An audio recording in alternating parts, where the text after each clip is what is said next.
This was a motor that we combined two motors. One was really severely locked up and the rotor was horribly damaged. It was unusable. And the other motor, we sort of destroyed the coils in this other video where we cut a hole in the side of the motor, ran it, did all kinds of stuff to it, and then ultimately deliberately blew it up.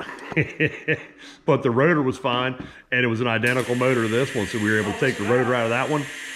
We just put a couple used bearings on it, got it running. It sounded horrible, had the wrong size capacitor on it, but it did start. So I ordered the right size capacitor, and I ordered some bearings because I always have bearings in stock anyway.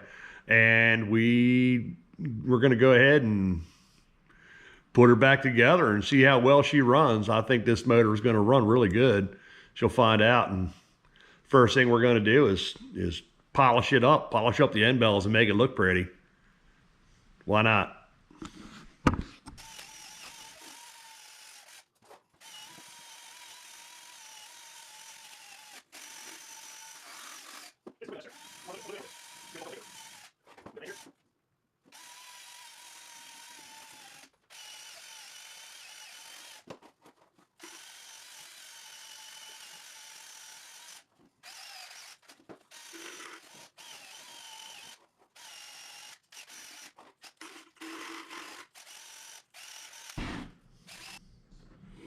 What's that Richard Rawlins always says? Shining like a diamond in a goat's ass.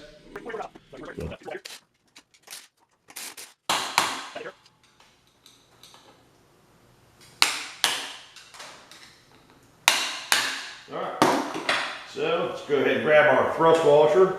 And I believe there's a shim in there as well. There's the shim. There's a little tap on front here. Oh, that end belt came right off because the bearing is just about plumb wore out. So there's our rotor. Get rid of this for now.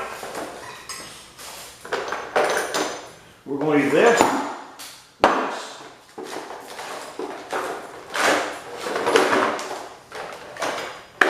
This.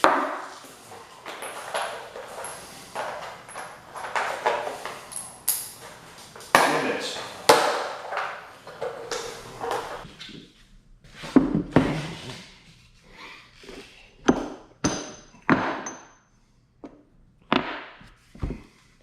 We will start with the front bearing because that's the one that's really, really bad. And again, I don't know if you see me do this before, but this is a special pull adapter that goes on that bearing because you don't have clearance behind there to get the puller on. I'm gonna grab our puller, grab his little baby impact. I got some big impacts. No need for those guys. All right, and this guy here is just a 7/16 inch deep socket, or 3/8 deep socket, excuse me. Put it on there and that just protects the threads. They make commercially available armature protectors, but they don't work very well. They don't work as well as a 3/8 inch deep socket. I'm gonna keep this guy from rolling around. It'd be great. It's like a house of cards. So you get that,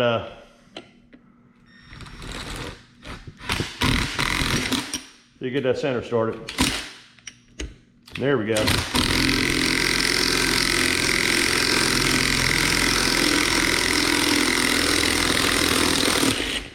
Okay, here's the front bearing.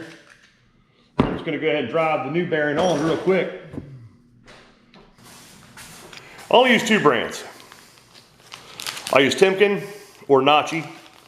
These are Timkens. Timkens are made in the US. Nachis are Japanese. They're both very high quality bearings. I don't use, there's a lot of other brands out there, there's like Penguin and all these other crazy crap. They just don't seem to work right. I've had bearings come out of the package bag from the off brands, the Chinese brands. And these are a double sealed bearing. So it's got a rubber seal both sides. They're not greasable.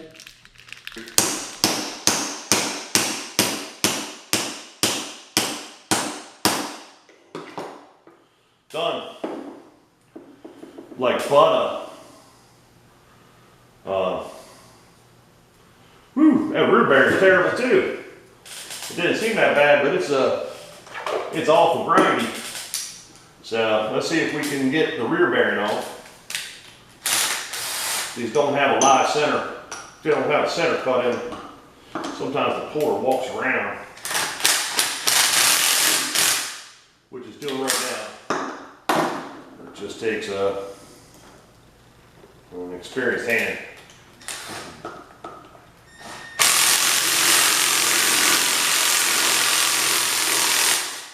All right, there's bearing number 2.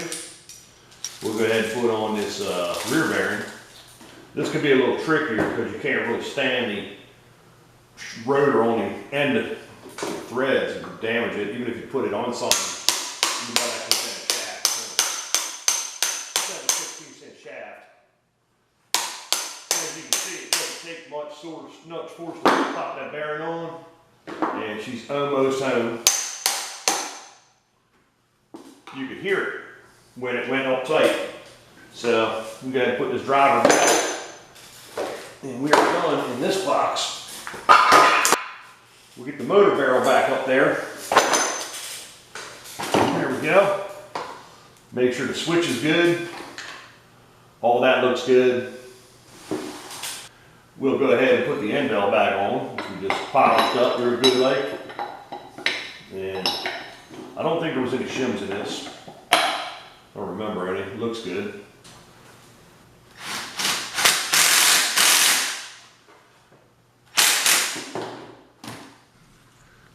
I'm not wearing my glasses, so I'm just going to guess. There we go. Feels good. You can feel it click right on there. And we're going to make red low underneath this common wire.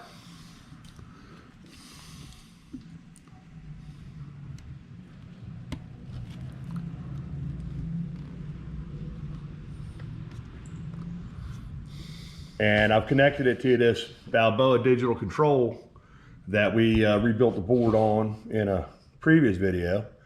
So now it wants us to run the pump. We can either hit the... Listen to that hum, man. That sounds like a brand new motor. Starts right up.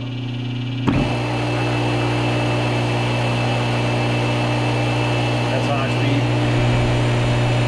So that's running 3,450 RPM right now. Okay, obviously shut off.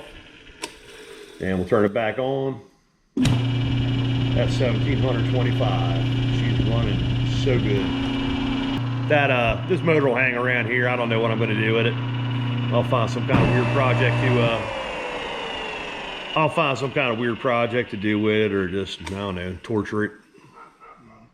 Maybe we'll blow it up like we blew up the motor the rotor came out of. That was kind of fun.